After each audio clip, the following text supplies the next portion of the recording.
सांसद विजय बघेल ने रविवार को एक प्रेस कॉन्फ्रेंस आयोजित की, जिसमें उन्होंने सरदार 150 यूनिटी मार्च अभियान की घोषणा की।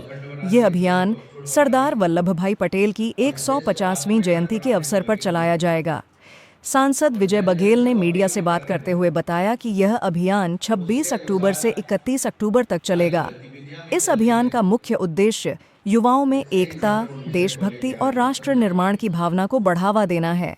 यह कार्यक्रम युवा कार्यक्रम और खेल मंत्रालय द्वारा आयोजित किया जा रहा है। इसका उद्देश्य सरदार वल्लभभाई पटेल के राष्ट्र निर्माण में दिए गए योगदान को जन जन तक पहुंचाना है।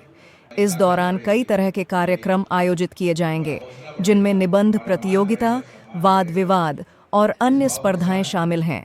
साथ ही कलाकारों को भी अपनी प्रतिभा दिखाने का मौका मिलेगा। यह पहल पूरे देश में एक भारत श्रेष्ठ भारत के दृष्टिकोण को मजबूत करने का एक हिस्सा है। 40 करोड़ जन जन को साथ लेकर हमारा परम कर्तव्य है कि जो हमारे देश में बनने वाले वस्तुएं हैं उसको हम खरीदें।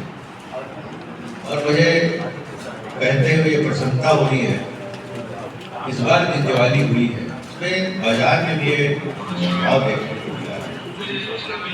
इस तरह जीएसटी जी ने कहा कल देश को आज अखंड रूप में आज स्थापित किया। लगभग सैकड़ों राजवाड़ों को एक करके जिस तरह सरदार भी रहे हैं,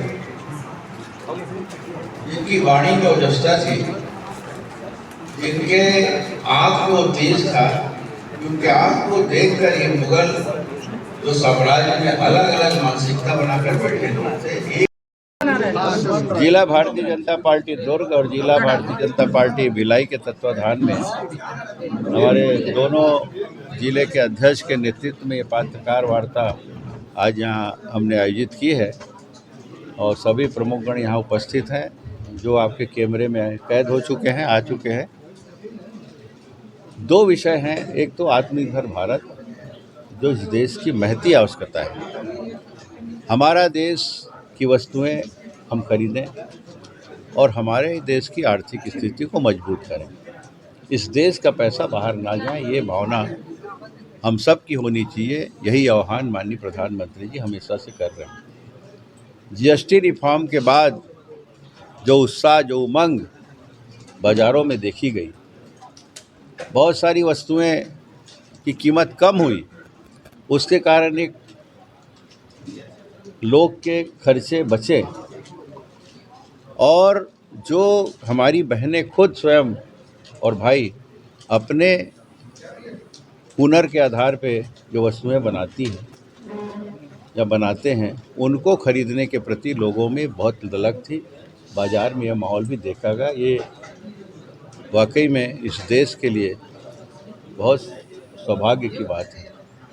दूसरा कार्यक्रम, इस देश के लौह पुरुष, अखंड भारत के निर्माता सरदार वल्लभ भाई पटेल जी की 150वीं जयंती 31 अक्टूबर को होगी और उस दिन से पूरे साल भर 150वीं जयंती के अनेक कार्यक्रम करके देश के वर्तमान के युवाओं को और जन जन को जागरूक करना है। इस देश की अखंडता के लिए, इस देश को अक्षुण्ण बनाने के लिए जिस तरह सरदार वल्लभ भाई पटेल जी ने दृढ़ संकल्प लिया और उसको पूरा भी किया, उसी तरह हम सब भी इस देश को महान बनाने में, इस देश को विश्व के शिखर पर ले जाने में हम सब भी अपनी अपनी भूमिका निभाएं। और उसके लिए लगभग 150 किलोमीटर की पद यात्रा उनके जन्म स्थल से निकलेगी, जहां पर हमारे यहाँ के युवा भी भाग लेने जाएंगे और हम सब भी अपने अपने ज़िले में लगभग 10-10 किलोमीटर की पद यात्रा करके जन जन को ये संदेश देंगे, जिसमें सबकी भागीदारी रहेगी।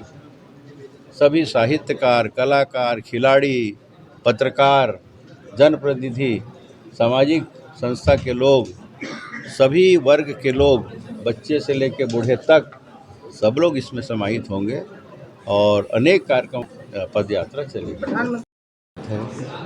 और प्रधानमंत्री जी आएंगे तो एक नई सौगात मिलेगी छत्तीसगढ़ को। और ये तो 25वां वर्ष है, रजत जयंती का वर्ष हमारे लिए एक सौभाग्य का क्षण है कि हमारे प्रधानमंत्री, हमारे यशस्वी प्रधानमंत्री माननीय नरेंद्र मोदी जी रजत जयंती के कार्यक्रम में आ रहे हैं। और ये भी सौभाग्य है कि आज से 25 साल पहले एक ऐसे प्रधानमंत्री हुए, यशस्वी प्रधानमंत्री माननीय अटल बिहारी वाजपेयी जी, जिन्होंने हमें छत्तीसगढ़ राज्य बना के दिया, और उनके सम्मान में एक बार फिर से वर्तमान के हमारे यशस्वी प्रधानमंत्री नरेंद्र मोदी जी उस भव्य कार्यक्रम में आ रहे हैं, जिसका शुभारंभ करेंगे। लहरी यूट्यूब चैनल को सब्सक्राइब करें और बेल आइकन बटन को क्लिक करें। वीडियो को लाइक और शेयर करना ना भूलें।